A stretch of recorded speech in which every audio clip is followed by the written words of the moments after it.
Ano, may December na. Mo! May pang-Yosip pa! 150, may pang-Yossi ka pa. 154! Kaya po, Ito ang tinatawag nilang small victory. Yung tipong galak na galak ka, yung sobrang saya mo dahil lang sa maliit na bagay, sa maliit na halaga, dahil lang meron kang pambili ng iyong pambisyo. Kung ang pagbabasehan natin ay ang attitude, kaibigan, meron kang kapupulutan ng aral dyan. Maraming mayayaman, hindi pa rin nakukontento sa kung anong meron sila. Makikita nyo sa taong yan na meron siyang kontentuhan. Masaya siya kahit sa maliit na halaga. Meron siyang kagalakan doon sa meron siya. Napapahalagaan niya yung mga bagay na meron siya. Ikaw, Kristiyano, kamusta ka? Ang mga pagpapalaban ng Diyos sa iyong buhay ay napapahalagahan mo pa.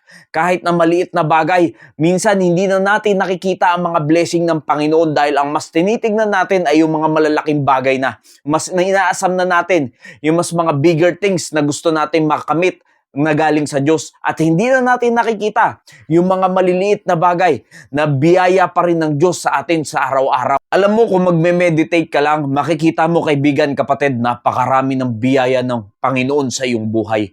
Hindi mo lamang yan napapansin dahil meron ka ng mas tinitignan na mas malaking biyaya na gusto mong maibigay sa iyo ng Panginoon. Na yun na lang yung lagi mong pinagpopokusan at pinagpe-pray sa iyong buhay.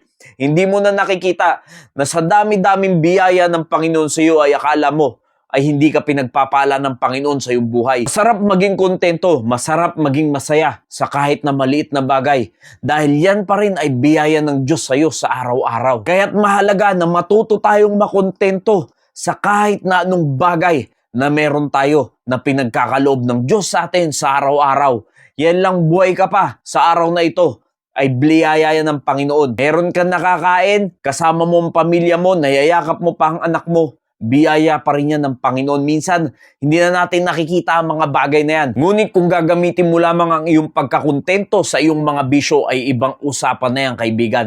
Dahil tatandaan mo, Kristiyano, ang ating katawan ay templo ng banal na spirito. Kahit hindi dapat natin ito tinuturing pa na para bang gagamitin lang natin para sa mundo. Kundi dapat ito ay sinasakripisyo natin sa ating Panginoon na may kaayusan, may kalinisan, at merong kabanalan dahil ayaw ng Diyos sa kasalanan. Kaya't sa mundo, ganyan talaga nila ituring ang small victory. Kahit pa pagdating sa bisyo, ituturing nila yan na small victory. Pero kaibigan, kapatid, ito ang tatandaan mo na totoong victory. O death, where is thy sting? O grave, where is thy victory? But thanks be to God which giveth us the victory through our Lord Jesus Christ. Yes, yan talaga ang tunay na victory ng isang tao na nabubuhay pa dito sa mundo. Ang makamtan niya ang kaligtasan sa pamamagitan ng Panginoong Jesucristo dahil ang tunay na tagumpay ay yung ikaw, pag namatay ka, pag dumating ka na sa iyong takdang araw, ay maliligtas ka dahil meron kang tinanggap na Panginoong Jesucristo na siya mismo ang tumalo sa kamatayan. Yes, magkakaroon ka ng buhay na walang hanggan na kahit na ano pang victory ang maranasan mo sa mundong ito ay hindi yan matutumbasan sa victory na matatamo mo pag sinampalatayanan mo ang Panginoong Jesucristo. Dahil kahit ano pang maipanalo mo sa mundong ito, kahit na ano pang victory ang makuha mo, dahil kahit ano pang kayamanan na makuha mo, kahit anong estado pa ang marating mo sa mundong ito. Pero in the first place, wala ka namang Panginoong Jesucristo sa iyong buhay at dumating ang iyong takdang araw, lahat ng iyong ipinanalo sa mundong ito ay talo din lahat yan dahil mararanasan mo ang dagat-dagatang apoy dahil hindi ka sumampalataya sa Panginoong Jesucristo. Kaya't maigi pa na hindi mo nalang makamtan ang kung ano-ano pang victory sa mundong ito. Pero meron ka namang Panginoong Jesucristo, tatandaan mo, ikaw ay panalo na. Hanggang sa kamatayan ay tinalo na ng Panginoong Jesucristo. At masigit pa dyan ang mararanasan mo pagkapiling mo na ang Diyos. Kaya't ito ang aral sa napanood natin na video na yan.